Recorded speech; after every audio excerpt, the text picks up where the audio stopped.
के सागर career अकॅडमीच्या या digital प्लॅटफॉर्मवरती मी प्राध्यापक रणजित फरांदे आपणा सर्वांचं सहर्ष स्वागत करतो। विद्यार्थी मित्रांनो, आपण 8 ऑक्टोबर 2022 रोजी झालेला जो काही कंबाईनचा पूर्व परीक्षेचा पेपर आहे तो आपण इन डिटेल ॲनालिसिस करतोय। याच्या अगोदर त्याचे बरेचसे पार्ट पडलेले ते तुम्ही पाहून घेऊ शकता। थोडा प्रमोशनचा पार्ट असा, आपल्या के सागर पब्लिकेशनचे काही अत्यंतिक नावाजलेले असे संदर्भ साहित्य पुस्तक आहेत। याच्यामध्ये महाराष्ट्रातील समाजसुधारक, साहित्यिक, भारतीय विचारवंत व अन्य महनीय व्यक्ती के सागर पब्लिकेशन हे आपलं समाजसुधारकांवरती असलेलं पुस्तक आहे।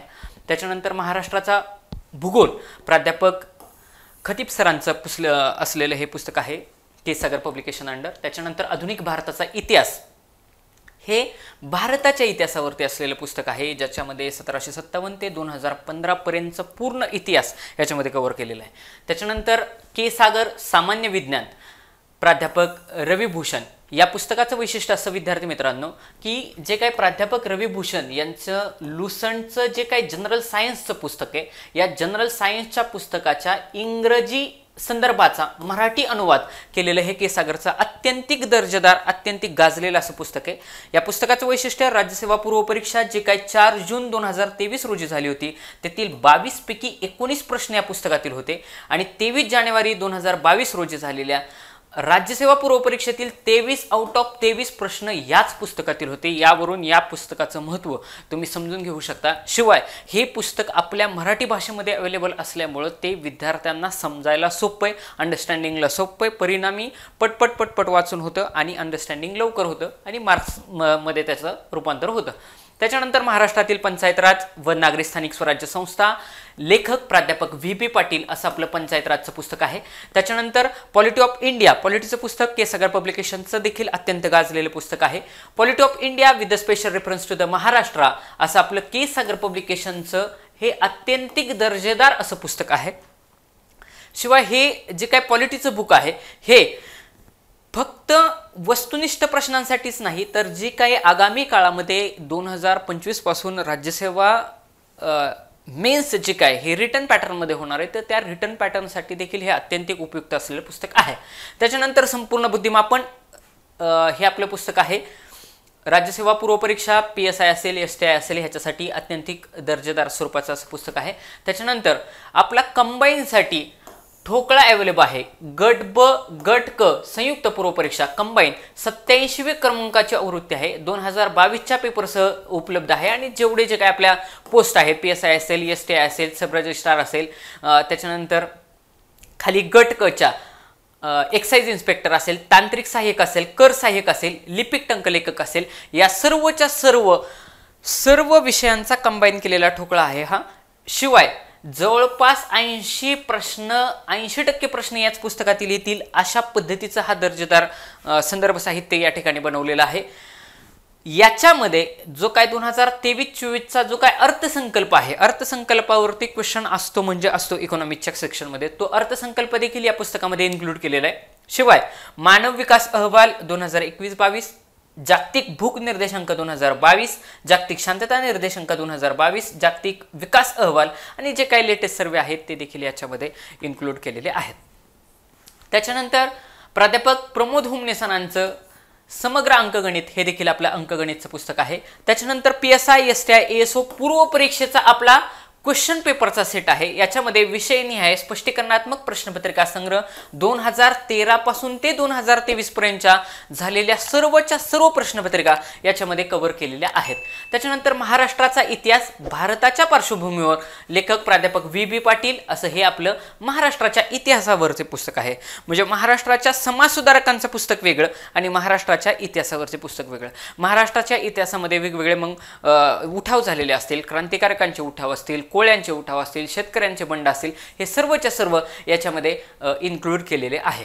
त्याच्यानंतर आपला हा 8 ऑक्टोबर 2022 रोजी झालेला हा कंबाईनचा पेपर आहे। विद्यार्थी मित्रांनो, या पेपरचं मेरिट साधारणतः एक 55च्या आतमध्येच लागलं होतं। जागा PSI, STI, PSIला थोडे जास्त असतात, नेहमीप्रमाणे जास्त असतात, परंतु आता जे काय आगामी काळामध्ये होणारी परीक्षा अजून तसं ऑफिशियल स्टेटमेंट नाही, परंतु ज्या चर्चेच्या अनुषंगाने की एक कट ऑफ होण्याची दाट शक्यता आहे. आणि मग जर सगळ्या जागा एकत्र झाल्या तर ती तुम्हाला सगळ्यात मोठी सुवर्ण संधी असणार आहे, कारण PSIच्या जागा फार जास्त प्रमाणावरती चांगल्या येतील, क्लर्कच्या जागा चांगल्या येतील, एक्साईजच्या जागा चांगल्या होतील आणि ह्या सगळ्या जागांचं ॲडिशन करून प्रिलिम्सचा एकच कट ऑफ लावला जाईल. अशा पद्धतीनं परीक्षा पॅटर्न चेंज होण्याची दाट शक्यता आहे. तर आपण सायन्सच्या क्वेश्चनपर्यंत या ठिकाणी आलो होतो.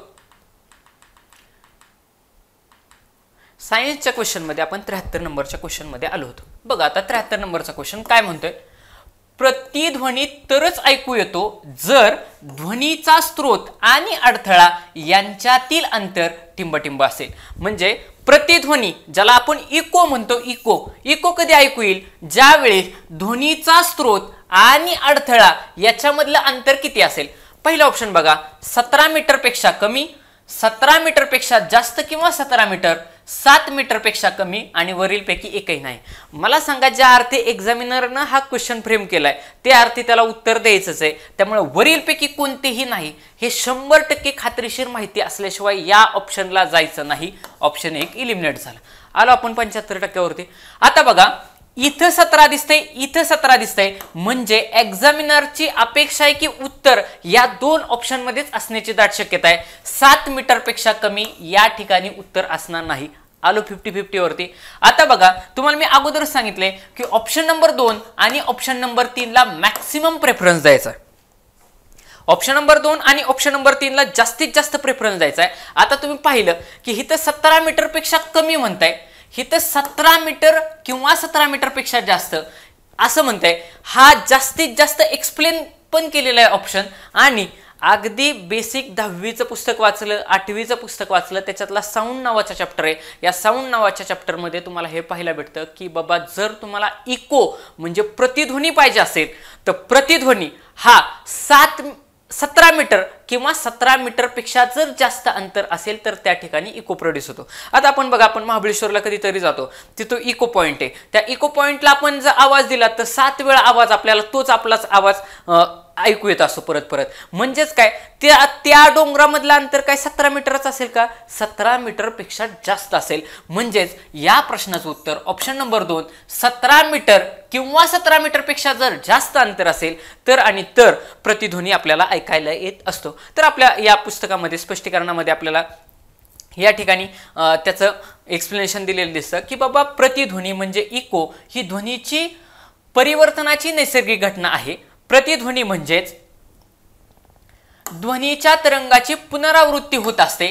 कशापासून? की ज्या वेळेस त्या ठिकाणी एखादा अडथळा निर्माण होत असतो, जसं भिंत असेल, मनोरा असेल किंवा पर्वत असेल, यांसारखा जर अडथळा निर्माण झाला तर ध्वनीचा काय होत असतो की त्या ठिकाणी इको प्रोड्यूस होत असतो. एवढं आपण लक्षात ठेवायचं. आणि मग ह्या इकोवरतीच आपलं मेन म्हणजे असणारं जी काही सोनारची टेक्नॉलॉजी, ती सोनार टेक्नॉलॉजी याच्यावरतीच अवलंबून आहे. आणि हिथं आयोगानं क्वेश्चन विचारलेला आहे. वारंवार आयोग फिरून फिरून आतापर्यंत 4 ते 5 क्वेश्चन या पॉईंटवरती विचारलेले. साऊंड नावाच्या टॉपिक मधला हा पॉईंट आहे. प्रतिध्वनीच्या मदतीने समुद्राची खोली, उडणाऱ्या विमानाची उंची मोजली जाते. यासाठी सोनार प्रणालीचा उपयोग केला जातो. आणि मग आयोग क्वेश्चन असं विचारतं की या सोनार प्रणालीचा उपयोग कशासाठी केला जातो? तर समुद्राची खोली मोजण्यासाठी. बघा, समुद्राची खोली मोजण्यासाठी सोनार प्रणालीचा वापर केला जातो. मग फिरवून प्रश्न असा विचारला जाईल की बाबा, समुद्राची खोली मोजण्यासाठी खालीलपैकी कोणत्या प्रणालीचा किंवा कोणत्या टेक्नॉलॉजीचा वापर केला जाईल? तर ह्या सोनार प्रणालीचा वापर समुद्राची खोली मोजण्यासाठी केला जाईल. मग या ठिकाणी आपल्या केसागर सामान्य विज्ञान प्राध्यापक रवी भूषण याच्यातून हे पेज नंबर 320 मधून हा रेफरन्स घेतलेला आहे. अशा पद्धतीने विद्यार्थी मित्रांनो, आपण 73 नंबरचं एक्सप्लेनेशन पाहिलेलं आहे. आता 74 नंबरचा क्वेश्चन.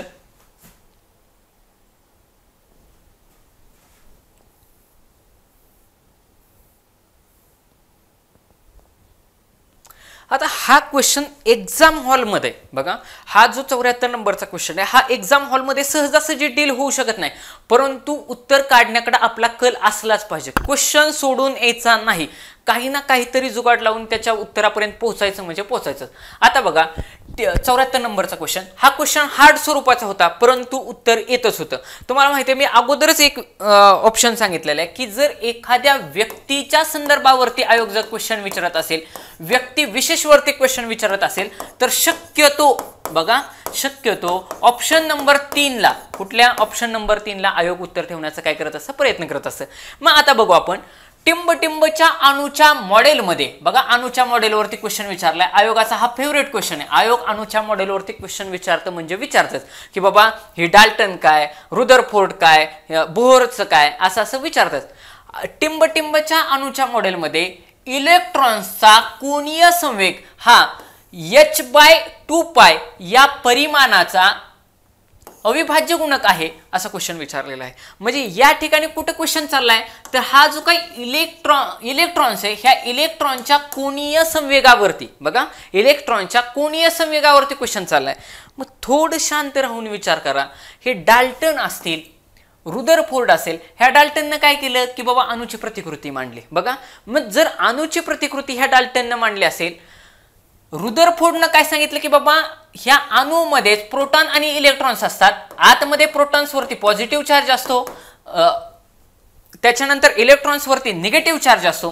जर निगेटिव्ह चार्ज आणि ह्या प्रोटॉन भोवती काय होत असतात, बाहेरच्या कक्षामध्ये जे इलेक्ट्रॉन्स आहेत हे इलेक्ट्रॉन्स काय होत असतात, हे बघा पॉझिटिव्ह चार्ज दाखवला, हिथं मध्ये प्रोटॉन असतो आणि इलेक्ट्रॉन्स काय होत असतात त्याच्या भोवती वेगवेगळ्या कक्षेमध्ये रिव्हॉल्व होत असतात. आता आपल्याला माहिती आहे पहिली जी कक्षा असते ही 2 असते, 2, 8 अशा पद्धतीने कक्षा वाढत जातात. मग आता पहिल्या कक्षेमध्ये तुमचे 2च इलेक्ट्रॉन्स असणार आहेत. बघा पहिल्या कक्षेमध्ये तुमचे 2च इलेक्ट्रॉन्स असणार आहेत. मग आता इलेक्ट्रॉन्सवरती निगेटिव्ह चार्ज आहे, प्रोटॉनवरती पॉझिटिव्ह चार्ज आहे आणि निगेटिव्ह जो काय चार्ज असतो हा काय करत असतो, ह्याच्यावरती रिव्हॉल्व होत असतो, म्हणजे गोल गोल गोल गोल फिरत असतो, असं ह्या रुदरफोर्डनं सांगितलं होतं. मग ह्या रुदरफोर्डनं इलेक्ट्रॉनचा शोध लावलेला आहे, शिवाय याच रुदरफोर्डनं नायट्रोजनचा देखील शोध लावलेला आहे. आयोगाने याच्यावरती क्वेश्चन विचारलाय किंवा वेगवेगळ्या SSCच्या वगैरे ज्या काय सायन्सच्या एक्झाम होतात त्याच्यामध्ये त्यांचा आवडता क्वेश्चन आहे की नायट्रोजनचा शोध खालीलपैकी कोणत्या शास्त्रज्ञाने लावलाय, तर नायट्रोजनचा शोध कोणी लावलाय, रुदरफोर्डनं लावलाय. मग आता मला सांगा की रुदरफोर्ड काय म्हणतो की त्या ठिकाणी इलेक्ट्रॉन्स आहेत. बघा आणि पहिलाच ऑप्शन रुदरफोर्ड दिलाय की त्यांना काय वाटत होतं, एक्झामिनर ज्यांनी क्वेश्चन पेपर सेट केलाय त्यांच्या अशा अपेक्षा होती की बाबा मुलांनी जास्तीत जास्त रुदरफोर्डलाच घेऊन गेलं पाहिजे. कारण इलेक्ट्रॉनच्या संदर्भात बोलणारे शास्त्रज्ञ कोणी, अणूच्या इलेक्ट्रॉनच्या संदर्भात रुदरफोर्ड बोलतो. जर रुदरफोर्ड बोलत असेल तर इलेक्ट्रॉनचा कोनीय संवेग पण रुदरफोर्डच सांगेल असं वाटत होतं. पण लक्षात ठेवा, नेहमी कुठल्याही शोधाची पुढची पायरी हा कोणता तरी वेगळा व्यक्ती लावत असतो. मग त्यामुळं रुदरफोर्ड या प्रश्नाचं उत्तर येणार नाही. डाल्टननं तर एकदम सुरुवातीलाच त्या अणूचं मॉडेल मांडलं होतं, तो इलेक्ट्रॉन्स पर्यंत पोहोचलाच नव्हता, त्या ऑप्शननुसारच डाल्टन गेला. मग 3 किंवा 4 याच्यामध्ये तुम्ही एक्झाम हॉलमध्ये त्या ठिकाणी ऑप्शन देणं गरजेचं होतं. तर जो काय नील्स बोहर आहे, कोण, नील्स बोहर याने काय त्या ठिकाणी ह्या ज्या काय इलेक्ट्रॉनचा कोनीय संवेग आहे ह्या नील्स बोहर या शास्त्रज्ञानं त्यावेळेस मांडला होता. या ठिकाणी विद्यार्थी मित्रांनो लक्षात ठेवायचं आहे. आणि मग ज्यावेळेस आपण एक्सप्लेनेशनकडे येऊ तर एक्सप्लेनेशनमध्ये आल्यानंतर ह्या बोहरची जी काय क्वांटम थिअरी आहे त्यांनी अणूची जी काय प्रतिकृती मांडली याच्यामध्ये नील्स बोहर अणूच्या स्थिती संदर्भात काही स्पष्ट गोष्टी सांगत असतोय आणि त्याच्यामध्ये त्यांनी जे काय रुदरफोर्डचं जे काय मॉडेल होतं ह्या मॉडेलमध्ये काही सुधारणा सुचवल्या होत्या, हे लक्षात ठेवायचं आहे. म्हणजे बघा मी तुम्हाला अगोदर सांगितलं रुदरफोर्डनं काय सांगितलं, इलेक्ट्रॉन्स रिव्हॉल्व होतात, त्याच्यामध्ये सुधारणा सुचवण्याचं काम कुणी केलेले, ह्या नील्स बोहरनं सुचवले. आणि मग त्या सुधारणा सुचवत असतानाच त्याने असं सांगितलं की त्या ठिकाणी इलेक्ट्रॉनचा काय असतो, कोनीय संवेग, त्या ठिकाणी तो कॉन्सेप्ट ह्या नील्स बोहरनं मांडलेला आहे. ओके, जास्त डीपमध्ये आपल्याला काही एवढं डिटेलमध्ये सायन्सला जायचं नाही, कारण सायन्समध्ये किती मार्क्स पडतील हे तुम्ही सांगू शकत नाही, पण बेसिक गोष्टी आपल्याला आल्याच पाहिजेत, या अनुषंगाने त्या ठिकाणी प्रयत्न करायचा आहे. आता 75 नंबरचा क्वेश्चन आहे. 75 नंबरचा क्वेश्चन पण सहजासहजी एक्झाम हॉलमध्ये आपल्याला सहजासहजी जमू शकत नाही. बघा 75 नंबरचा क्वेश्चन पण तसा टफ क्वेश्चन आहे, म्हणजे सहजासहजी त्या ठिकाणी जमू शकत नाही, परंतु त्याचं उत्तर कसं काढता येईल हे आपण बघू. बघा उत्तर त्याचं 100% काढता येतं. मी एक्झाम हॉलमध्ये कसं काढलं होतं बघा, चुकीचे विधान ओळखा. मला काय काढायचंय, चुकीचं विधान ओळखायचंय. शक्यतो ज्या ठिकाणी निगेटिव्ह सेन्स वाक्यामध्ये दिसेल त्या ठिकाणी आयोग चुकीचं स्टेटमेंट फ्रेम करत असतं. काय मी सांगितलं की ज्या ठिकाणी निगेटिव्ह सेन्स, एखाद्या ठिकाणी जर निगेटिव्ह सेन्स दिसत असेल तर निगेटिव्ह सेन्सच्या ठिकाणी आयोग काय करतं, विधान चुकीचं ठेवतं. मग आता बघा ह्या ठिकाणी 4 स्टेटमेंट दिलेत, म्हणजे 3 पॉझिटिव्ह स्टेटमेंट असणार आहेत, 3 बरोबर असणार आहेत, एक कोणतं तरी रॉंग आहे. मग बघू. रेणूमधील बॉन्डिंग कक्षा ही अणुकक्षेच्या बेरजेच्या प्रभावाने तयार होते. बघा, अणुपेक्षा रेणू मोठा असतो, एवढं तर खरंय. मग आता बघा, ह्या रेणूमधल्या जे काय बॉन्डिंग कक्षा आहेत ह्या अणुच्या कक्षेच्या बेरजेनं प्लस ह्यानं तयार होत असतात. मला स्टेटमेंट बाबा पॉझिटिव्ह वाटतंय. शिवाय 100% माहिती असल्याशिवाय स्टेटमेंट बाजूला काढायचं नाही म्हणजे नाहीच. त्या लॉजिकनं मी ह्या स्टेटमेंटला होल्ड केलं. मला हे पॉझिटिव्ह वाटत होतं, मी म्हटलं हे बरोबर असू शकतं. पुढं नेक्स्ट स्टेटमेंटला आलो. बॉन्डिंग रेणू कक्षेमध्ये 2 केंद्रकांमधील भागात इलेक्ट्रॉनची घनता ही फार कमी असते. बघा, कमी असते तिथपर्यंत ठीक होतं, पण फार कमी असते हे मला जास्त एक्स्ट्रीम स्टेटमेंट वाटलं. कसलं वाटलं? Extreme statement. आणि आतापर्यंतचा आयोगाचं कन्क्लुजन असं आहे की एक्स्ट्रीम स्टेटमेंट आयोग रॉंग करतं म्हणजे करतच मॅक्सिमम ठिकाणी. अगदी मोर दॅन 90% म्हणलं तरी चालेल, एक्स्ट्रीम स्टेटमेंट आयोगानं आतापर्यंत रॉंग केलेले आहेत. मग आता बघा, बॉन्डिंग रेणू कक्षेमध्ये 2 केंद्रकांमधील भागामध्ये इलेक्ट्रॉनची घनता ही कशी आहे? फार कमी आहे. याचा अर्थ ही स्टेटमेंट एक्स्ट्रीम आहे. आपल्याला 100% रॉंग आहे का कसं आहे मला माहिती नाही, मी होल्ड केलं. बरं, पुढं. एकत्र येणाऱ्या अणुकक्षेपेक्षा अँटी बॉन्डिंग रेणूंची कक्षा त्याच्यामधली जी काय ऊर्जा आहे ही जास्त असते. आता तुम्ही विचार करा, नॉर्मली अणू जर एकत्र आले तर ऊर्जा तयार होणार, म्हणजे एनर्जी तयार होणार, हीट तयार होणार. बघा, एकत्र येणाऱ्या अणुकक्षांपेक्षा जर त्यांचं अँटी बॉन्डिंग झालं तर बट ऑब्वियस त्याच्यामध्ये एनर्जी किंवा ऊर्जा जास्त तयार होईल ना. आणि शिवाय पॉझिटिव्ह स्टेटमेंट वाटते ही तर कमी, हे निगेटिव्ह स्टेटमेंट आहे. बघा, कमी म्हणते ना वाक्यामध्ये, कमी, नाहीच, नको असे निगेटिव्ह वर्ड आलेत, म्हणजे काहीतरी त्या ठिकाणी फसवण्याचा प्रयत्न केलेला आहे. पण ही तर सरळ पॉझिटिव्ह स्टेटमेंट दिसत आहे. आणि जर या ठिकाणी पॉझिटिव्ह स्टेटमेंट दिसत असेल आणि लॉजिकली जर विचार केला की अँटी बॉन्डिंग रेणूमध्ये ऊर्जा जास्त असू शकते, त्याच्यामुळे तिसरा स्टेटमेंट आऊट घ्यायला मला जागा वाटत नाही. आता चौथ्या स्टेटमेंटला येऊ. ही तर बघा, त्यांचे वेगवेगळे सिम्बॉल दिल्यात की डेल्टा दिलाय, पाय दिलाय. तर ह्या सिम्बॉलचा इत्यादी चिन्हांचा अँटी बॉन्डिंग रेणू कक्षा दर्शवण्यासाठी वापर केला जातो असं ते म्हणतात. म्हणजे या चिन्हांनी अँटी बॉन्डिंग रेणू दर्शवले जातात. मला सांगा, तुम्ही एक्झाम हॉलमध्ये असं म्हणू शकता का की ह्या डेल्टानं किंवा डेल्टा स्टारनं, पाय स्टारनं किंवा हे काय अल्फा दाखवलंय, ह्या चिन्हांनं, अल्फा स्टारनं हे अँटी बॉन्डिंग रेणू कक्षा दाखवल्या जात नाही असं तुम्ही विनाकारण रॉंग का करणार? ह्या चिन्हांना दाखवलं जाऊ शकतं ना. एकदम लॉजिकली रॉंग करण्यासारखं स्टेटमेंट इथं काहीच दिसत नाही. या लॉजिकनं ऑप्शन नंबर 4 देखील पॉझिटिव्ह स्टेटमेंट मला वाटलं. पहिल्या ह्याच्यामध्ये पण मला पॉझिटिव्ह स्टेटमेंट वाटलं की बाबा बेरजे रेणू हा अणूंच्या बेरजेनं तयार होऊ शकतो, म्हणून हेही पॉझिटिव्ह स्टेटमेंट वाटलं, हेही पॉझिटिव्ह वाटलं, हेही पॉझिटिव्ह वाटलं. आणि लॉजिकली या ठिकाणी निगेटिव्ह वर्ड मला दिसला फार कमी. त्या लॉजिकनं मी त्या ठिकाणी एक्झाम हॉलमध्ये ऑप्शन नंबर 2ला मार्क केलं होतं. आणि तुम्हाला मी अगोदर सांगितलंय तुमचा जास्तीत जास्त प्रेफरन्स ऑप्शन नंबर 2 आणि ऑप्शन नंबर 3ला असायलाच पाहिजे. क्वेश्चन सोडून द्यायचा नाही. क्वेश्चन काही जरी केलं तरी त्याला क्वेश्चनला काहीतरी डिलिंग करूनच पुढे जायचं. अशा पद्धतीने क्वेश्चन हार्ड होता, परंतु आपण उत्तरापर्यंत पोहोचूच शकत नाही अशा कॅटेगरीतला तो प्रश्न नव्हता.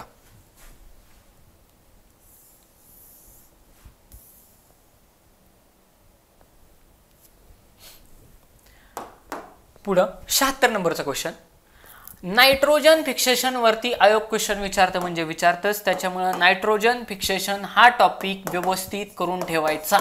बघा काय मी सांगितलं, पेपरला जाण्याच्या अगोदर सायन्सच्या टॉपिक मधला नायट्रोजन फिक्सेशन हा टॉपिक व्यवस्थित करायचाच. की कुठल्या सर्कलमधून नायट्रोजन फिक्सेशनचा बेसिक कन्सेप्ट काय आहे की बाबा हवेमध्ये नायट्रोजन आहे, डायरेक्टली झाडं किंवा आपले जे काही वनस्पती असतील किंवा शेतात लावलेली पिकं असतील ते डायरेक्टली तो नायट्रोजन घेऊ शकत नाहीत. आणि वनस्पतीची जर वाढ व्हायची असेल तर नायट्रोजनची अत्यंतिक आवश्यकता आहे. मग त्या वनस्पती काय करत असतात की त्या सायकल मार्फत वेगवेगळी सायकल तयार होते आणि त्याच्या मार्फत मग त्या नायट्रोजनचं रूपांतर अमोनियामध्ये करतील, अमोनियाचं काय नायट्रेटमध्ये करतील आणि नायट्रेटचं त्यांना शोषण करतात आणि शोषण केल्यानंतर परत हवेमध्ये नायट्रोजन सोडतात. असं नायट्रोजन सायकल असतं. मग त्याच्यामध्ये नायट्रेशन म्हणजे नायट्रोजन फिक्सेशन आणि डिनायट्रिफिकेशन अशा 2 सायकल असतात. त्या व्यवस्थित पद्धतीनं विद्यार्थी मित्रांना करून जाणं ही आयोगाला अपेक्षित गोष्ट आहे, कारण आयोगानं वारंवार क्वेश्चन या टॉपिकवरती विचारले.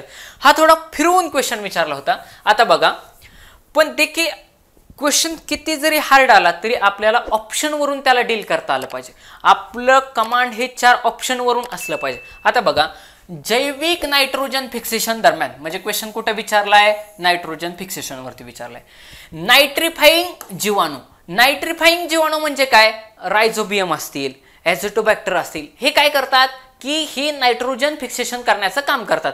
मग हे रायझोबियम नायट्रिफाईंग एजंट म्हणतात ह्याला किंवा जीवाणू, हे जे काही नायट्रिफाईंग जीवाणू आहेत जसं रायझोबियम आहे, रायझोबियम धरून चाला, तर मग हे नायट्रिफाईंग जीवाणू जसं की रायझोबियम हे कोणाचे रूपांतर कशामध्ये करतात, कशामध्ये, नायट्रोजन फिक्सेशनच्या दरम्यान. बघा, नायट्रोजन फिक्सेशनच्या दरम्यान की हे नायट्रिफाईंग जीवाणू कोणाचे रूपांतर कशामध्ये करतात. मग तुम्हाला मी फायनली काय सांगितले की आपला जो काही नायट्रोजन आहे, हवेमध्ये असलेला नायट्रोजन आहे, ह्या हवेमध्ये असलेले नायट्रोजन वनस्पती डायरेक्टली घेऊ शकत नाहीत. म्हणजे जसं ऑक्सिजन असेल, कार्बन डायऑक्साईड असेल, ह्या ज्या पद्धतीनं त्याची देवाणघेवाण चालते त्या पद्धतीमध्ये हवेमध्ये असलेला नायट्रोजन वनस्पती घेऊ शकत नाहीत. मग त्यांनी क्वेश्चन असा विचारलाय की हे जे काय मग ज्या जीवाणूंमार्फत जसं की रायझोबियम आहे, ह्या जीवाणूंमार्फत जर वनस्पती नायट्रोजन जर घेत असतील, जर मग त्या जीवाणूंमार्फत वनस्पती नायट्रोजन घेत असतील तर कोणाचं रूपांतर कशामध्ये करतील असा आयोगाचा प्रश्न आहे. मग आता बघा, हिथं बघा, NO3 मायनसचे रूपांतर NH4+ मध्ये करते. NH4 म्हणजे अमोनिया असते. बघा, N2 म्हणजे काय, नायट्रोजन, नायट्रोजनचे रूपांतर NH4+ मध्ये करतील. बरं, पुढे चला, NH4+ चे रूपांतर NO3- मध्ये करतील आणि NO3- चे रूपांतर NO2 मध्ये करतील. आता तुम्ही नीट बघा, ह्या पहिला आणि तिसरा ऑप्शन बघा, पहिला आणि तिसरा ऑप्शन आपल्याला फायनली सुरुवात हवेमध्ये काय असणार आहे, अवेलेबल NO2 असणार आहे, बरोबर. आणि मग त्या NO2 म्हणजे नायट्रोजनचं रूपांतर वेगवेगळ्या ह्याच्यामध्ये होत असतं.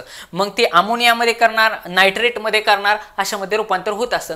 पण जर पहिला आणि तिसरा ऑप्शन जर तुम्ही नीट बघितला, NO3- बघा, NO3- चे रूपांतर कशामध्ये करतील, NH4+ मध्ये करतील. आणि हेच इकडे उलट केले, NH4+ चे रूपांतर NO3- मध्ये करतील. दिसतंय का, म्हणजे हे इकडं आणि हे इकडं असं केलेलं आहे. म्हणजे उत्तर एक्झामिनरला ह्या 2च ऑप्शन मध्ये ठेवायचे. बघा, तिथं लॉजिकली हे डोकं चाललंच पाहिजे. आणि एवढं तर आपल्याला कळलं पाहिजे की नायट्रोजनच्या नंतर पुढच्या स्टेप येणार आहेत आणि हिथं ज्यावेळेस सुरुवातीला नायट्रोजन घेणार, त्याचं फिक्सेशन होणार आणि फिक्सेशन झाल्यानंतर हा जीवाणू कशाचं तरी रूपांतर झालेल्या फिक्सेशन मधले म्हणजे जो काही नायट्रोजन पासून घटक तयार होईल त्याच्यापासून काहीतरी तयार करेल. म्हणजेच या ठिकाणी या प्रश्नाचं उत्तर ऑप्शन नंबर 3 आला का नाही. तुम्ही 50-50 वरती 1 आणि 3 मध्ये जर कन्फ्युजन झालं तर तुम्ही सरळ ऑप्शन नंबर 3 ला घेऊन चला. मी आतापर्यंत कंबाईन 2021चा पेपर घेतलेला आहे, राज्यसेवेचा पेपर घेतलेले आहेत, वेगवेगळे पोलीस भरतीचे पेपर घेतलेले आहेत आणि त्याच्यामध्ये मी वारंवार ओरडून सांगितलंय की तुम्ही ऑप्शन नंबर 2 आणि ऑप्शन नंबर 3 ला जास्तीत जास्त हिट करण्याचा प्रयत्न करा. उत्तरं तिथंच राहतात कारण सायकोलॉजिकली तिथं फ्रेमिंग जातं आणि उत्तरं मॅक्सिमम विद्यार्थी चूक करताना ऑप्शन नंबर 1 लाच करतात. कारण ही एक म्हणजे जो तुम्ही अभ्यास करता त्याच्या इम्प्लिमेंटेशनची गोष्ट असते. जोपर्यंत अभ्यासाचं तुम्ही इम्प्लिमेंटेशन करत नाही तोपर्यंत तुम्ही ऑप्शन नंबर 2 आणि ऑप्शन नंबर 3 ला मार्क करू शकत नाही. हे मी तुम्हाला खात्रीशीर पद्धतीने सांगू शकतो. कारण जोपर्यंत तुम्ही ऍप्लिकेशन करणार नाही तोपर्यंत तुम्ही ऑप्शन नंबर 1 लाच मार्क करणार, ऑप्शन नंबर 2 आणि 3 ला मार्क करणार नाही. मग आता या ठिकाणी आपल्याला सहज बघितले ऑप्शन तरी लगेच लक्षात येतं ना. 1 आणि 3 मध्ये कन्फ्युजन आहे. 1 आणि 3 मध्ये जर कन्फ्युजन असेल तर त्या ठिकाणी 3 मध्ये उत्तर ठेवण्याचे जास्तीत जास्त चान्सेस असतात. हे मी तुम्हाला अगोदरच सांगितलंय. म्हणजेच जे काही नायट्रिफाईंग एजंट असतील, हे नायट्रिफाईंग जीवाणू हे NH4+ चे रूपांतर NO3- मध्ये करतात. हे या ठिकाणी लक्षात ठेवायचे. आणि अशा ठिकाणी आपल्या एक्सप्लेनेशन मध्ये त्या ठिकाणी इन डिटेल सांगितलेलं आहे की बाबा नायट्रोजन स्थिरीकरण वातावरणातील नायट्रोजनचे वनस्पतीच्या मुळातील जीवाणूंद्वारे उपयुक्त नायट्रोजनची जी काय वेगवेगळी संयुग आहे कोणाला उपयुक्त असणार आहेत, वनस्पतींना उपयुक्त असणार आहेत. बघा, कोणाला, वनस्पतींना उपयुक्त असणाऱ्या नायट्रोजनच्या संयुगामध्ये जे काही ती प्रक्रिया करत असतात त्याला फिक्सेशन ऑफ नायट्रोजन म्हणजे नायट्रोजनचे स्थिरीकरण असं म्हणतात. आणि ही जी काय प्रक्रिया आहे ही कृत्रिम आणि नैसर्गिक अशा दोन्ही पद्धतीने होत असते. म्हणजे तुमच्या नॉलेजसाठी सांगतो, जर आकाशामध्ये जर वीज चमकली आणि पाऊस पडला तर आपोआप नायट्रोजनच्या हवेमधल्या असलेल्या नायट्रोजनचं म्हणजे विजांच्या कडकडासह जर पाऊस झाला तर त्या पावसाच्या पाण्यामध्ये आपोआपच नायट्रोजन हवेतला काय होतो, मिक्स होतो आणि डायरेक्टली ते पाणी कोणाला भेटतं, वनस्पतींना भेटतं. म्हणून पावसाळ्याच्या दिवसामध्ये वनस्पती खूप जास्त हिरव्यागार दिसतात. त्याचं कारण असते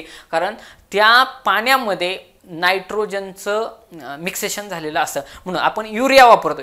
युरियामध्ये काय असतं, नायट्रोजन असतं. बघा, तुम्ही युरिया टाकली की पिकं हिरवीगार दिसतात. म्हणजे नायट्रोजनचं महत्त्व तुम्ही समजू शकता. मग या ठिकाणी हा जो काही नायट्रोजन फिक्स करतो आपण, हा कृत्रिम आणि नैसर्गिक अशा दोन्ही पद्धतीने आपण त्या ठिकाणी नायट्रोजन फिक्स करू शकतो. आणि ह्या स्थिरीकरणामध्ये द्विदल वनस्पती म्हणजे ज्याला शिंबाधारी वनस्पती असं म्हणतात, द्विदल वनस्पती. आपण बघा, भुईमुग उपटल्यानंतर भुईमुगाच्या खाली जे काय मुळे असतात त्याला बारीक गाठी गाठी दिसतात.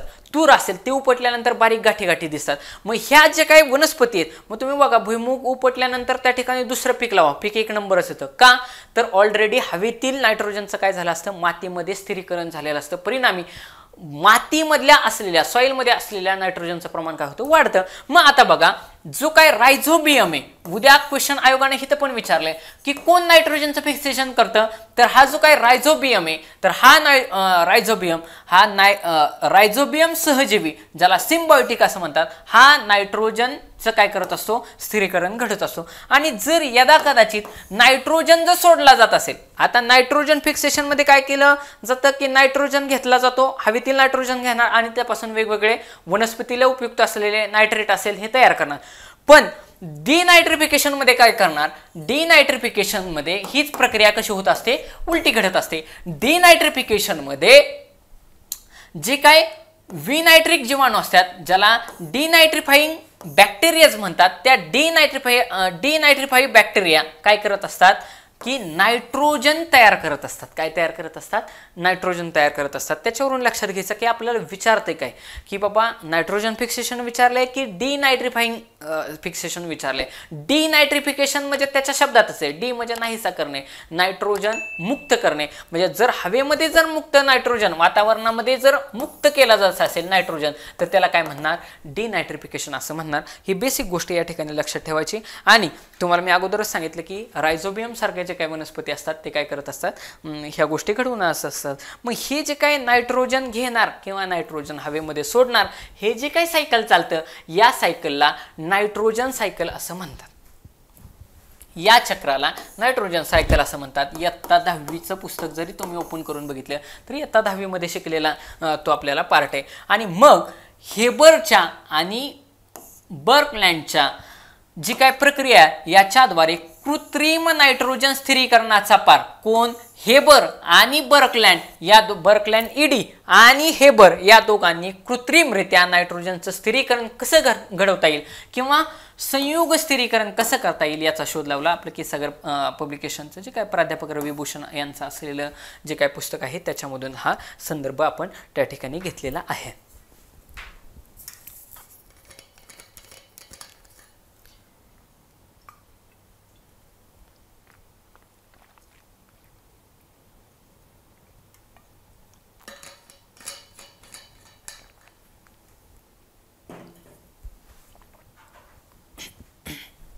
सत्याहत्तर नंबरचा क्वेश्चन. तर हा क्वेश्चन काही जणांना सुटला, काही जणांना खूप अवघड वाटला. म्हणले कुठले साप काढले तर कसं काय क्वेश्चन विचार जोड्या लावा. परंतु याच्या अगोदर आयोगाने एक हिंट दिली होती, एक क्वेश्चन पण विचारला होता, त्याला धरून 100% उत्तर निघत होतं. जोड्या जुळवा. बघा, जोड्या जुळवा. पायथन मोल्युरस, नाजा व्हायपर रसिली आणि टायफ्लोस ब्रॉमिनस. आता या ठिकाणी आयोगानं जो काही प्रिव्हियस क्वेश्चन विचारलाय, प्रिव्हियस क्वेश्चन असा विचारला होता, जो आपला आजगर असतो ना, आजगर, हा या आजगरलाच काय म्हणतात, वो पायथन म्हणतात. आणि जर आपल्याला एवढं बेसिक जरी कळालं असतं की आजगरालाच पायथन म्हणतात आणि आजगर हा बिनविषारी साप असतो, तो काय करतो की बाकीचे साप कसे, सपोज कोब्रा असेल, तो कोब्रा डसल्यानंतर लगेचच माणूस म्हणतो, कारण विषाची पुडी ही तर वरच्या दातामध्ये असते आणि उलटी असते ते. मग हा आजगर काय करत असतो, आजगर डसत नसतो, तो आजगर काय करतो, ज्याला त्याला गिळंकृत करायचे त्याला तिडा टाकत असतो किंवा त्याला पिळा मारून बसत असतो. आणि मग पुढची जे काय सपोज हरिण असेल, अगदी माणूस असेल, कुणी जरी असेल, त्या पिळ्यामध्ये जर अडकला तर ती एवढ्या पिळ्या मारतात की त्याच्या रक्तवाहिन्या काय होतात, घोटतात. आणि रक्तवाहिन्या थंड झाल्या की ती व्यक्ती काय होणार, किंवा ती जो प्राणी असेल तो मृत पावणार. मग त्याचं काम काय, आजगर हा, आपल्याला आजगरालाच काय म्हणतात, पायथन म्हणतात. आणि पायथन हा बिनविषारी आहे. आणि इथं तुम्ही जर बघितलं तर हा व ऑप्शन मध्ये त्यांनी दिलाय बिनविषारी, म्हणजे अ ला व जुळला पाहिजे. इथं अ ला व आहे, इथं अ ला ल आहे, ऑप्शन गेला. इथं अ ला य आहे, ऑप्शन गेला. इथं अ ला ल आहे, ऑप्शन गेला. फक्त एका आणि एका ठिकाणीच एक्झामिनरनं अ ला व ही जोडी ठेवली होती. यावरून या प्रश्नाचं उत्तर आपल्याला सहजरित्या देता आलं असतं. आता हा जो काय नांजा असतो तो कोब्रा आहे, कोब्रा. मग आता किंग कोब्रा हा बिनविषारी असेल का हो, एकदम ज्याला नाजा जरी कळलं असतं तरी बाबा ब ला व येणार नाही, ब ला व एका ठिकाणी होतं, हा ऑप्शन त्याला इनिमेट करता आला असता, म्हणजे बाकीच्या ठिकाणी त्याला चान्स घ्यायला जागा भेटली असते. ओके, अशा ठिकाणी नाजा कोंबरा एवढं लक्षात ठेवायचं. मग आता आपल्याला बाकीचं हे पाठ करायला पाहिजे. आयोग काय सांगतं की बाबा मी एकदा क्वेश्चन विचारला की तुम्ही ते लक्षात ठेवा. आता पायथन, जो पायथन आहे त्यालाच आजगर म्हणतात. बघा, पायथनच त्यालाच आजगर म्हणतात आणि तो कसा आहे, बिनविषारी साप आहे. नांजा म्हणजे कोब्रा आहे. मग हा कोब्रा जो काय त्याला न्यूरोटॉक्सिक म्हणतात. बघा, न्यूरोटॉक्सिक आणि होमोटॉक्सिक असे दोन ऑप्शन दिले. तर जो नांजा आहे हा न्यूरोटॉक्सिक आहे आणि जो तुमचा व्हायपर रेसिली जो आहे हा होमोटॉक्सिक आहे. बघा, दोन टॉक्सिक दिले, न्यूरोटॉक्सिक आणि होमोटॉक्सिक. उद्या तुम्हाला नांजा नाही देणार, काय देणार, कोब्रा देणार. तर कोब्राला पण तुम्ही कशाला टिक केलं पाहिजे, तर न्यूरोटॉक्सिकलाच टिक केलं पाहिजे. म्हणजे बघा, पायथन मुलुरस हा बिनविषारी आहे, त्यालाच आजगर असं म्हणतात. नांजालाच आपण कोब्रा म्हणतो, तो न्यूरोटॉक्सिक आहे. आणि व्हायपर रेसिली हा होमोटॉक्सिक आहे. आणि बघा, टायफ्लस ब्रॉमिनास, तुम्ही नीट या ठिकाणी बोर्डवरचे शब्द बघून घ्या. टायफ्लोस ब्रॉमिनास हा काय आहे, अंध साप आहे, ज्याला ब्लाइंड म्हणतात आपण. ब्लाइंड स्नेक आहे हा. कुठला, टायफ्लोस ब्रोमिनिस. या ड ला र जोडी, ऑप्शन नंबर 1 ह्या प्रश्नाचं उत्तर आहे. क्वेश्चन त्या पद्धतीनं तसा टफ होता. आता खालचा ऑप्शन, आता हा क्वेश्चन त्या ठिकाणी हार्ड क्वेश्चन होता, परंतु ऑप्शन वरून 100% याचे मार्क भेटत होते, सोडून द्यायचे नाहीत. सायन्सचे क्वेश्चन हे तुम्हाला हार्डच वाटणार. तुम्ही म्हणताल सायन्सचे क्वेश्चन सोपे यायला पाहिजेत, असं होणार नाही. सायन्स विचारतानाच आयोग काय करते, इंग्लिशमधली नावं विचारते आणि मग इंग्लिशमधली नावं बघितली आणि आपण जर मराठीतली करून गेलो तर आपल्याला येणार नाही. तुम्हाला जर आता हाच क्वेश्चन, वरचाच क्वेश्चन बघा ना, 77 नंबरच्या क्वेश्चन मध्ये आजगर बिनविषारी हे अगदी 7वी 8वीतल्या 5वीतल्या पोराला पण सांगता येऊ शकतं की बाबा हा आजगर आहे, हा बिनविषारी असणार आहे. परंतु त्यांनी पायथन विचारलं, पायथनलाच आजगर म्हणतात. एवढं डोकं आपल्याला चालायला पाहिजे. त्यासाठी मॅक्सिमम सायन्स कव्हर करत असताना ना इंग्लिश मराठी असे दोन्ही ऑप्शन तुम्ही बघत चाला, कारण आयोगाचा विचारण्याचा कल आता इंग्लिशला धरून आहे. 78 नंबरचा क्वेश्चन,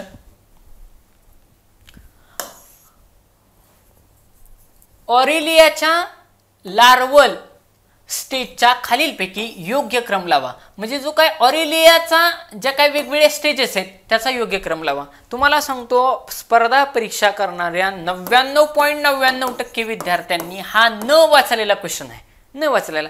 म्हणजे कुणालाच हा योग्य क्रम सांगते, अगदी शिकवणाऱ्याला पण, अगदी ज्यांनी सायन्स शिकवतो त्यांना पण हा क्वेश्चन सहजासहजी सोडवता म्हणजे सांगता येणार नाही की बाबा ह्याचा क्रम असाच असायला पाहिजे. परंतु एक्झामिनरला कुठं ना कुठं तरी जागा दिलेली असते. क्वेश्चन सोडवताना युनिक काय दिसते त्याच्यावरून क्वेश्चन हा सहज सुटत होता. बघा, हिथं पॅन्युला सुरुवातीला दिलाय, हिथं पॅन्युला दिलाय, हिथं काहीतरी सायपोस्टोमा म्हणताय आणि हिथं हायड्रोट्युबा असं म्हणताय. मग ज्या ठिकाणी पॅन्युला पॅन्युला म्हणताय त्या अर्थी उत्तर ह्या दोन ऑप्शनमध्ये असण्याचे जास्तीत जास्त चान्सेस आहेत. ऑप्शन नंबर 3 गेला, ऑप्शन नंबर 4 गेला. बघा, ऑप्शन नंबर 3 गेला, ऑप्शन नंबर 4 गेला. दोन ऑप्शन तर गेले. आलो 50-50 वरती. आता उत्तर येण्याचं मॅक्सिमम पॉसिबिलिटी वाढली. आता बघा लास्ट ऑप्शन बघा, हिथं लास्ट ऑप्शन इफिरा दिसतंय, हिथं लास्ट ऑप्शन इफिरा दिसतंय. म्हणजे उत्तर ह्या दोन ऑप्शन मध्ये असण्याचे चान्सेस आहेत.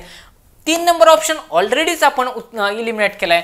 त्याच्यावरून ऑप्शन नंबर 1 या प्रश्नाचं उत्तर असेल. म्हणजे फेन्युला, हायड्रोट्युबा, सायपोस्टोमा आणि इफिरा हे याच्या काय आहेत, ओरेलियाच्या काय आहेत, योग्य क्रम आहेत. म्हणजे त्याचे स्टेजेस आहेत हे या ठिकाणी लक्षात ठेवायचं आहे. त्याच्यानंतर 79 नंबरचा क्वेश्चन. 79 नंबरच्या क्वेश्चनला बऱ्याच जणांची गल्लत झाली की बाबा या ठिकाणी त्यांनी विचारलं होतं की खालीलपैकी कोणता प्राण्यांचा समूह, बघा खालीलपैकी कोणता प्राणी किंवा प्राण्यांचा समूह हा सरपटणारे प्राणी, सरपटणारे प्राणी म्हणजे काय, ज्याला आपण रेप्टाइल्स असं म्हणतो, रेप्टाइल्स मध्ये या वर्गामध्ये येतो, सरपटणाऱ्या प्राण्यांमध्ये. आता मला सांगा बेडूक हा उड्या मारतो का नाही? बेडूक हा उड्या मारतो, त्याला आपण एम्फिबियन मध्ये धरतो. त्यामुळे बेडूक हा येणार नाही, म्हणजे ऑप्शन येणार नाही. खाली बघायचं इथं 1 ते 4 मध्ये आपली उत्तर असतात. म्हणजे 1 येणार नाही. याच्यावरून ऑप्शन नंबर 4 गेला, ऑप्शन नंबर 4 गेला. आता हिथं ब आहे, हिथं ब आहे, हिथं क आहे, हिथं क आहे. म्हणजे ब क असण्याचे जास्तीत जास्त चान्सेस आहेत. पण बघू आपण काय निघतंय का त्या ठिकाणी. कासव, घडियाल, कॅमेन आणि ट्युआटारा, ट्युआटारा हे नाव अवघड आहेत त्या ठिकाणी, नाव अवघड असं. आता घरियाल ही मगरीचा प्रकार आहे. बघा घरियाल हे मगरीचा प्रकार आहे, सरपटत चालत असते. घरियाल हा मगरीचा प्रकार आहे, सरपटत चालत असते. आणि मगर, बघा मगर हा रेप्टाइल्स मध्येच येतो, मगर हा रेप्टाइल्स मध्येच येतो. आणि आयोग जाणून बुजून इथं प्रश्न विचारतं, जाणून बुजून प्रश्न विचारतं.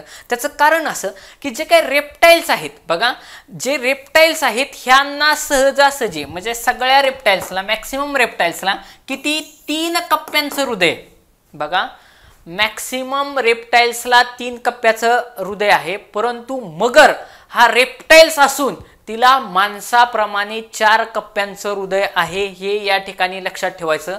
आणि हा त्याच्यातला हटके पॉइंट आहे. म्हणून आयोग काय करतं, त्या ठिकाणी प्रश्न विचारत असतं. बघा या ठिकाणी दिलेले की सरीसृप वर्गामध्ये म्हणजे रेप्टाइल्स मध्ये फक्त मगर या प्राण्यालाच 4 कप्प्यांचे हृदय आहे, हे या ठिकाणी लक्षात ठेवा. माणसाला पण हृदय किती आहे, 4 कप्प्यांचंच आहे. बघा जर तुम्ही माणूस विचारात घेतला, मगर विचार घेतले, मगर वरून माणूस लक्षात ठेवायचं. म्हणजे मगर असेल, माणूस असेल, यांना किती कप्प्यांचं हृदय आहे, 4 कप्प्यांचं. आणि राहिलेले जे काही रेप्टाइल्स आहेत, ह्या राहिलेल्या रेप्टाइल्सला 3 कप्प्यांचं हृदय आहे. ओके, मग आता बघा घडियाल ही पण मगर वर्गामध्येच येते आणि रेप्टाइल्स मध्ये येते. मला रेप्टाइल्सच विचारलंय म्हणजे ब उत्तरामध्ये असायला पाहिजे, हे मला ह्या ठिकाणी कळते. ह्या घडियालवरून मला कळते की ब उत्तरामध्ये पाहिजे. इथं ब आहे, इथं ब आहे, ह्या ऑप्शन मध्ये ब नाही, तरी मी थांबलो थोडा वेळ. कासव, मगर, सेलिमेंडर, पाल, सेलिमेंडर, सरडा, कासव आणि बेडूक. मग लक्षात ठेवायचं हा जो काही सेलिमेंडर आहे, हा सेलिमेंडर हा एम्फिबियन आहे. काय आहे, एम्फिबियन आहे.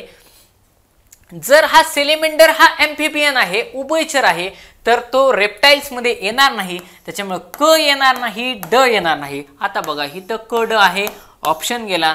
हिथं क आहे, ऑप्शन गेला. याच्यावरून ऑप्शन नंबर ए फक्त ब म्हणजे फक्त ब मध्ये असलेलेच रेप्टाइल्स आहे. म्हणजे उद्या तुमचं कासव असेल, घडियाल असेल, मगर असेल, मगर घडियाल हा मगरीचाच प्रकार आहे, त्याच्यामुळे मगर असेल, घडियाल असेल, कासव असेल, कॅमेन असेल आणि टुआटारा असेल, हे सगळेचे सगळे कसे आहेत, सरपटणारे प्राणी आहेत. म्हणजे ज्यालाच रेप्टाइल्स असं आपण म्हणतो. मग बघा सरीसृप म्हणजे क्लास रेप्टाइल्स. ह्या रेप्टाइल्स मध्ये प्राण्यांची त्वचा कशी असते, कोरडी आणि खडबडीत असून त्याच्यामध्ये स्केल्स असतात आणि स्किटल्स असतात. म्हणजे सरीसृप वर्गातील प्राणी हे सरपटत हालचाल करत असतात. हे प्राणी जमीन व प्राणी अशा दोन्ही ठिकाणी आढळतात. त्यांना साधारणतः 3 कप्प्यांचं हृदय असतं.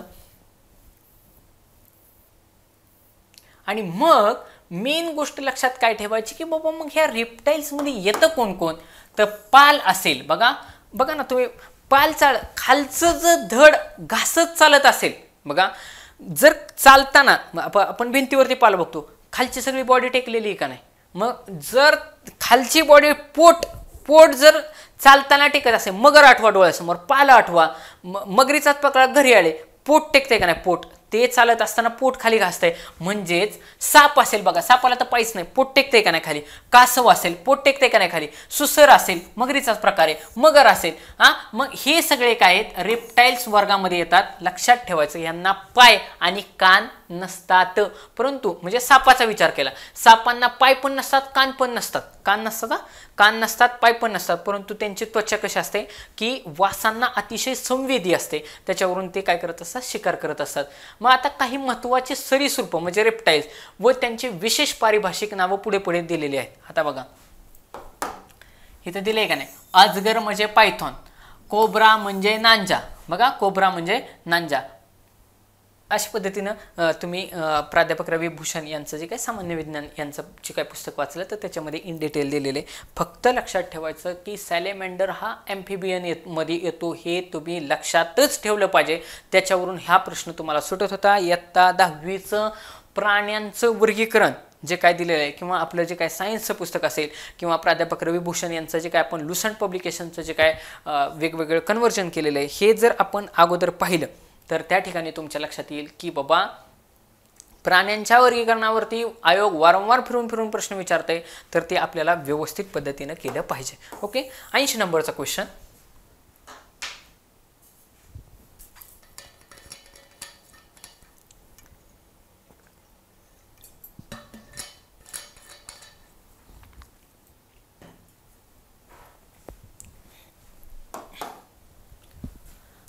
नंबरचा क्वेश्चन सोपा क्वेश्चन होता, उत्तर 100%च यायला पाहिजे. खालीलपैकी कोणती विधाने बरोबर आहेत? बरोबर आहेत म्हटल्यानंतर जास्तीत जास्त विधानांना बरोबर करायचं, कमीत कमी विधानांना बरोबर करायचं नाही. त्यामुळे ऑप्शन नंबर 1 तर मी गेलोच नसतो. आणि सगळीकडेच मला हिथं ऑप्शन नंबर 1 आहे, हिथं ऑप्शन नंबर 1 आहे, हिथं अ आहे, हिथं आहे, हिथं आहे, हिथं अ आहे. म्हणजे अ 100% बरोबर आहे, वाचण्याची पण गरज नव्हती, पण तरी वाचू आपण. बघा, खारपान पट्ट्यातील शेतीतील सिंचनामुळे पिकांच्या उत्पादनावरती परिणाम होतो. त्याची कारण कोणती आहेत? बघा कशाची कारण होते की सिंचन खारपाट म्हणजे आपण म्हणतो ना खारपुटीची जमीन आहे, मग ते जे काय खारपान पट्ट्यातील जे काय जमीन आहे तिथं जर सिंचन केलं म्हणजे त्या ठिकाणी जर पाणी दिलं तर काय होतं, ऑलरेडी जे खारपाट जमीन आहे त्याला क्षार जास्त असतात. तुम्ही जर ते भिजवलं किंवा ओलं केलं किंवा त्या ठिकाणी तुम्ही पाणी दिलं तर त्याच्यातले त्या जमिनीतले परत अजून क्षारवरती येतात आणि मग क्षारवरती आले की तुमची उत्पादकता आपोआप घटते. मग आता बघा, जमिनीचा पोत निकृष्ट दर्जाचा असतो 100%च ना. खारपान पट्ट्यातील ती जर माती असेल तर जमिनीचा पोत कसा असणार आहे? 100% निकृष्ट असणार आहे. म्हणजे जमिनीचा पोत निकृष्ट असणार आहे म्हणजे अ उत्तरामध्ये पाहिजे चारही ऑप्शनमध्ये अ होतं. बरं, पिकांची वाढ खुंटल्यामुळे, पिकांना पिवळेपणा आल्यामुळे आणि जमिनीमध्ये साऱ्यांचे संचयन झाल्यामुळे. मग मला सांगा, खारपान जमीन म्हटलं की जमिनीमध्ये सारांचे संचयन होते का? 100% होते. म्हणजे ड उत्तरामध्ये पाहिजेलच पाहिजे. मग अ ब क का अ ड हा त्या ठिकाणी मोठा प्रश्न आहे. पण आपल्याला विचारले काय? सिंचनामुळे. हितं कीवर्ड होता हितं. तुम्ही बऱ्याचशा जणांनी उत्पादनावरती टिक केलं आणि उत्पादनाचा विचार केला. उत्पादन कशामुळे घटतंय तुम्ही विचार करा. उत्पादन घटतंय कारण ऑलरेडी जमीन खारपाट आहे म्हणजे जमिनीला पोत नाही. आणि खारपाट का झाली तर त्या ठिकाणी क्षारांचं प्रमाण जास्त आहे. म्हणजेच तुम्ही ऑप्शन नंबर अ आणि ड या ऑप्शनला घेऊन जाणं गरजेचं होतं. वाढ खुंटली, पिकांना पिवळेपणा आला तर उत्पादनावरती परिणाम होणार आहे. परंतु उत्पादनावरती का परिणाम झालाय? सिंचनामुळे काय घडले असा प्रश्न आहे. मग सिंचनामुळे काय घडले तर त्या ठिकाणी की जमिनीमध्ये क्षारांचं प्रमाणाचं संचयन झालं. मग क्षारांचं संचयन झालं तर त्या ठिकाणी आपोआपच बाय डिफॉल्टच तुमच्या उत्पादकतेवरती परिणाम होणार आहे. 81 नंबरचा क्वेश्चन आहे, आंतरिक कीड म्हणजे काय? एखाद्या महिन्यात येणारी वारंवार कीड, एखाद्या प्रदेशामध्ये येणारी वर्षानुवर्षानुसार कीड, एखाद्या प्रदेशामध्ये येणारी वर्षानुवर्ष असणारी कीड आणि एखाद्या प्रदेशामध्ये तीव्र स्वरूपाची असणारी कीड. तर या प्रश्न उत्तर ऑप्शन नंबर 3, एखाद्या प्रदेशामध्ये वर्षानुवर्ष असणारी जे काही कीड असते तर त्या किडीला आंतरिक कीड असं म्हणतात. आणि क्रॉपवरती क्वेश्चन म्हणजे जे काय ॲग्रिकल्चर आहे ह्या ॲग्रिकल्चरवरती एखाद दुसरा क्वेश्चन असतो म्हणजे असतो. त्याच्यामुळे पिकांवरती असणारे म्हणजे आता सपोज भुईमुग असेल, भुईमुगावरती टिक्का डिसीज पडतो, बाजरी असेल आरगट पडतो, म्हणजे गव्हावरती तांबेरा पडतो. मग हे जे काय वेगवेगळे रोग असतात हे रोग काढून ठेवायचे. माती असेल सॉईलवरती, राज्यसेवा विचारलं तर बघा सॉईल ह्या टॉपिकला साधारणतः 15 मार्काचं वेटेज आहे. सॉईल ह्या टॉपिकवरती आयोग जास्तीत जास्त प्रश्न विचारता नसतं, त्यामुळे त्या ठिकाणी तुम्ही माती व्यवस्थित करणं गरजेची गोष्ट आहे. ओके, अशा पद्धतीनं या क्वेश्चन 81 नंबरच्या क्वेश्चनचं एक्सप्लेनेशन झालेलं आहे. 82 नंबरचा क्वेश्चन आयोगानं वारंवार ह्या ठिकाणी क्वेश्चन विचारलेला आहे. अभ्यासाचा भाग आहे, तुमचा कसाच क्वेश्चन चुकायला नाही पाहिजे, कारण ऑलरेडी आयोगाने या ठिकाणी PYQ विचारलेले आहे, चुकायच नाही पाहिजे. ज्या झाडांची बी उघडी असते त्या झाडांना खालीलपैकी कोणत्या गटात म्हणतात किंवा त्यांना काय म्हणतात. मग आता ह्याची ट्रिक मी लक्षात कसं ठेवले, याच्यामध्ये 2 प्रकार असतात बघा. एक तर बी झाकलेली असणार किंवा बी उघडी असणार. बघा, बी झाकलेली असणार किंवा उघडी असणार असे 2च प्रकार पडतात. मग त्याला एंजिओस्पर्म आणि जिम्नोस्पर्म म्हणतात. मग ह्याची एक ट्रिक आहे मी लक्षात ठेवलेली बरं का, मी लक्षात ठेवलेली. ज्यावेळेस आपण जिमला जातो का नाही, ज्यावेळेस आपण जिमला जातो त्यावेळेस बरेचसे जण काय करतात, टी-शर्ट काढतात आणि उघडाच व्यायाम करतात. बघा, जिमला ज्यावेळेस आपण जातो त्यावेळेस आपण उघडे होऊन काय करतो, व्यायाम करतो. उघडे होऊन आपण काय करतो, व्यायाम करतो. म्हणजे जिम मध्ये गेल्यानंतर आपण उघडे होतो हे लक्षात ठेवायचं. त्याच्यावरून जिम्नोस्पर्म मध्ये बी कशी असणार आहे, उघडी असणार आहे. हे लॉजिक ह्या ठिकाणी हे ट्रिक लक्षात ठेवायचे. म्हणजेच जर जिम मध्ये आपण उघडे होतो म्हणजे जिम्नोस्पर्म मध्ये बी उघडी असणार आहे, म्हणजेच एंजिओस्पर्म मध्ये बी कशी असणार आहे, सरळ सरळ झाकलेली असणार आहे. कधीच तुमचं कन्फ्युजन होणार नाही. एवढी ट्रिक लक्षात ठेवा. जिम मध्ये आपण उघडे होतो याच्यावरून जिम्नोस्पर्म, जिम वरून जिम्नोस्पर्म आणि ह्या जिम्नोस्पर्म मध्ये बी कशी असते, उघडी असते. ओके, पुढचा क्वेश्चन 83 नंबरचा.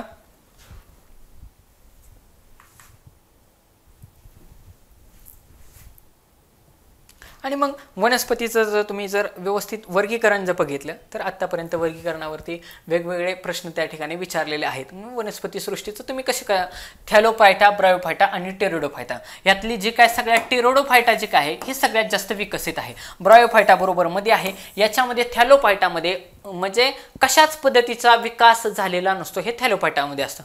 पुढे गेल्यानंतर अजून काय तर त्याच्यामध्ये म्हणजे थॅलोफायटा, बायोफायटा आणि टेरिडोफायटा अशा 3 प्रकार पडतात.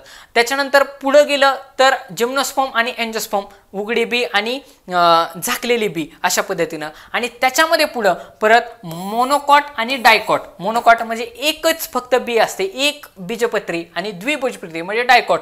आता मोनोकॉटमध्ये सपोज केळी असेल मोनोकॉटमध्ये येतं, आंबा असेल एकच कुई मोनोकॉटमध्ये येतं. द्विबीजपत्रीमध्ये शेंगदाणा द्विदल होतो, द्विजल होतो. अशा पद्धतीनं त्या ठिकाणी आपण एंजिओस्पर्म आणि जिम्नोस्पर्म कसं लक्षात ठेवायचं हे देखील मी सांगितलेलं आहे. 83 नंबरचा क्वेश्चन, हेपेटायटिस ABCD जे काय आहेत ह्याच्यावरती आयोग वारंवार क्वेश्चन विचारते. हेपेटायटिस करून जायचं म्हणजे जायचंच. हेपेटायटिस ए कशाने होतो, हेपेटायटिस एलाच कावीळ म्हणतात आणि कावीळ नेहमी दूषित पाण्यातून दूषित अन्नातून होत असते, एवढं लक्षात ठेवायचं. आणि हेपेटायटिस बी वरती कोणत्याही प्रकारची लस अवेलेबल नाही. कावीळ ॲटलिस्ट हेपेटायटिस ए ज्याला आपण कावीळ म्हणतो त्याच्यावरती काही ना काहीतरी डॉक्टर इलाज करतात, पण हेपेटायटिस बी जे काय हे तुमचं ज्यावेळेस रक्त ट्रान्सफर होत असतं एकमेकांना, मग ते तुमचं सुईतून हो किंवा असुरक्षित लैंगिक संबंधातून हो त्या ठिकाणी हेपेटायटिस बी होत असतो. आता बघा, खालीलपैकी कोणता विषाणू एका व्यक्तीकडून दुसऱ्या व्यक्तीकडे संक्रमित होत असताना सुई किंवा असुरक्षित अलैंगिक संबंधामधून पसरतो. मग आता मला सांगा, डेंग्यू डासापासून ऑप्शन गेला. रोटाव्हायरसचा पण काही विषय येत नाही. आता बघा, जर इथे हेपेटायटिस ए आणि हेपेटायटिस बी असे जर 2 ऑप्शन एक्झामिनर क्लोज ऑप्शन जर सेट करत असेल तर सरळ सरळ ऑप्शन नंबर 1 आणि ऑप्शन नंबर 2 ला वाचायचीच गरज नव्हती. उत्तर हेच ठेवायचे, हेपेटायटिस ए की हेपेटायटिस बी. मग तुम्हाला मी आत्ता सांगितलं हेपेटायटिस ए म्हणजे कावीळ असते, काय असते, कावीळ असते. आणि हेपेटायटिस ए ही कशामधून होत असते, तर जे काय त्या ठिकाणी हेपेटायटिस ए हे जे काय निकृष्ट पदार्थाचे पदार्थ असतील किंवा दूषित पाणी असेल, ह्या हे बघा इथं लिहिले बघा, दूषित पाणी, ह्या दूषित पाणी किंवा अन्नाद्वारे हेपेटायटिस ए जात असतो. आणि हेपेटायटिस बी हा तुमचा सुई किंवा असुरक्षित लैंगिक संबंध याच्यामधून काय जात असतो, हेपेटायटिस बी जात असतो. याला लस अवेलेबल आहे, याला लस अवेलेबल नाही. हा अत्यंतिक घातक आहे, एवढा घातक आहे की यदा कदाचित एखाद्या व्यक्तीचा प्राण देखील त्या ठिकाणी जाऊ शकतो. असं या ठिकाणी तुम्ही लक्षात ठेवायचं आहे. पुढं 84 नंबर. आणि हे सगळे म्हणजे हेपेटायटिस हा ऑलरेडीच कशाचा, यकृताचा आजार, एवढं तुम्ही लक्षात ठेवायचं. ओके, की अजून ह्याच्यामधलं सांगायचं म्हटलं,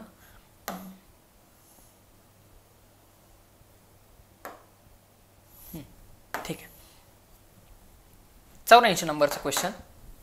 खालीलपैकी कोणत्या शास्त्रज्ञाने देवी रोगावरील लसीचा शोध लावला. तर अगदी बेसिक अभ्यासाचा पार्ट होता. एडवर्ड जेन्नर, आपण इयत्ता 5वीच्या पुस्तकात आहे, इयत्ता 5वीच्या सायन्सच्या पुस्तकाचा पार्ट आहे, की एडवर्ड जेन्नर यांनी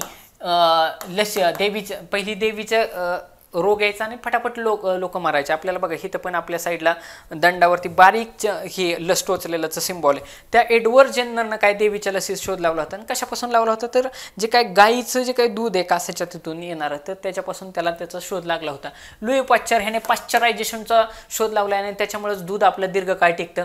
अलेक्झांडर फ्लेमिंग ह्यांनी पण, आता मला लक्षात गेलं. आणि ऑक्समन, म्हणजे जे काय मेन शोध आहेत ते कोणी कोणी लावले हे तुम्हाला माहिती असायला पाहिजे. जसं की बाबा विमान असेल, राईट बंधूंना शोध लावलाय. त्याच्यानंतर डायनामाइटचा शोध अल्फ्रेड नोबेलला लावलेला आहे. त्याच्यानंतर रेडियमचा शोध मेरी क्युरी आणि पेरी क्युरी नवरा बायकोंना लावलेला आहे. त्याच्यानंतर वाफेच्या इंजिनाचा शोध हा जेम्स वॅटनं लावलेला आहे. त्याच्यामुळे वेट हे त्याचं ही आहे. टेलिफोनचा शोध ग्राहम बेल याने टेलिफोनचा शोध लावलेला आहे. गॅलिलिओने थर्मामीटरचा शोध लावलेला आहे.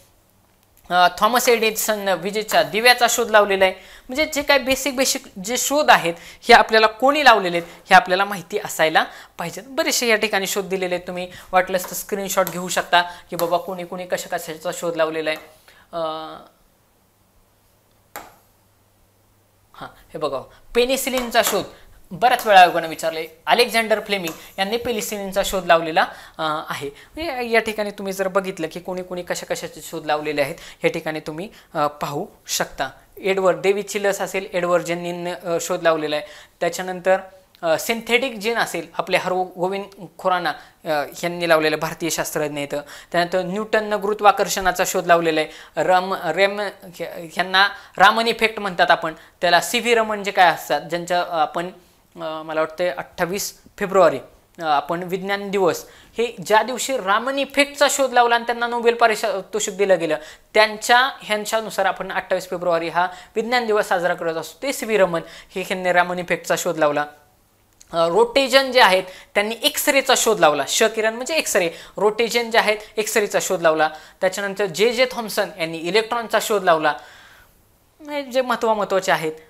त्याच्यानंतर किरणोत्सार, ह्याच्यामध्ये कन्फ्युजन करायचं नाही. जो काही किरणोत्सार आहे तो हेनरी बेकवेरेल यांनी शोध लावलेला आहे. आणि मगाचं जे होतं मेरी क्युरी, बघा तुम्ही मागच्या पेजला, मेरी क्युरी जे होतं त्यांनी रेडियमचा शोध लावलेला आहे. बघा, मेरी क्युरी यांनी रेडियमचा शोध लावलेला आहे. आणि किरणोत्सार जे काय रेडिएशन होतं त्या रेडिएशनचा शोध ह्या हेनरी बेकवेलर यांनी लावलेला आहे. त्याच्यानंतर म्हणजे जे काय वेगवेगळे काय गोष्टी असतात त्यांचा शोध कोणी लावला. कार्बन डायऑक्साईडचा हेमिल्टन यांनी लावला. नायट्रोजनचा मी मगाशी सांगितलं होता की नायट्रोजनचा शोध रुदरफोर्ड यांनी लावलेला आहे. त्याच्यानंतर विद्युत यंत्र, ज्याला जनरेटर असं म्हणतो, मायकल फॅरेडे यांनी शोध लावलेला आहे. अशा पद्धतीने तुम्हाला वाटलंच तर ह्याचा स्क्रीनशॉट काढून घेऊ शकता. कॉम्प्युटरचा शोध चार्ल्स बेबेज यांनी लावलेला आहे. अशा गोष्टी आपल्याला माहिती असायला पाहिजेत. आपल्या केसागरची जी काय आवृत्ती आहे PSI STI SO पूर्व परीक्षा, त्याच्यात पेज नंबर 652 मधून हा chart as it is me घेतलेला आहे. त्याच्यानंतर 85 नंबरचा क्वेश्चन आहे, लास्ट क्वेश्चन आहे सायन्सचा, की निर्जंतुकीकरणासाठी खालीलपैकी कशाचा वापर होतो. तर अतिनील किरणांचा, बघा दोन किरण दिलं, अतिनील किरणे आणि इन्फ्रारेड किरणे. बघा इथं UV रेज आणि IR, infrared, UV ultraviolet red आणि ॲटोक्लेव आणि सोडियम कार्बोनेट. ॲक्च्युली ॲटोक्लेव पण वापरलं जातं बरं का निर्जंतुकीकरणासाठी, परंतु आयोगानं उत्तर ह्या प्रश्नाचं ह्या दोन किरणं इथं दिली होती, त्याच्यावरूनच तुम्ही उत्तराकडे जाणं अपेक्षित होते. ह्या दोन ऑप्शनला तुम्ही जायला नव्हतं पाहिजे. अतिनील किरण म्हणजे जे काय UV रे, ॲटोक्लेव पण वापरलं जातं बरं का निर्जंतुकीकरणासाठी, तुम्हाला ॲटोक्लेव पण वापरलं जातं, पण उत्तर आयोगानं दिलं नाही. अतिनील किरणांचा वापर त्या ठिकाणी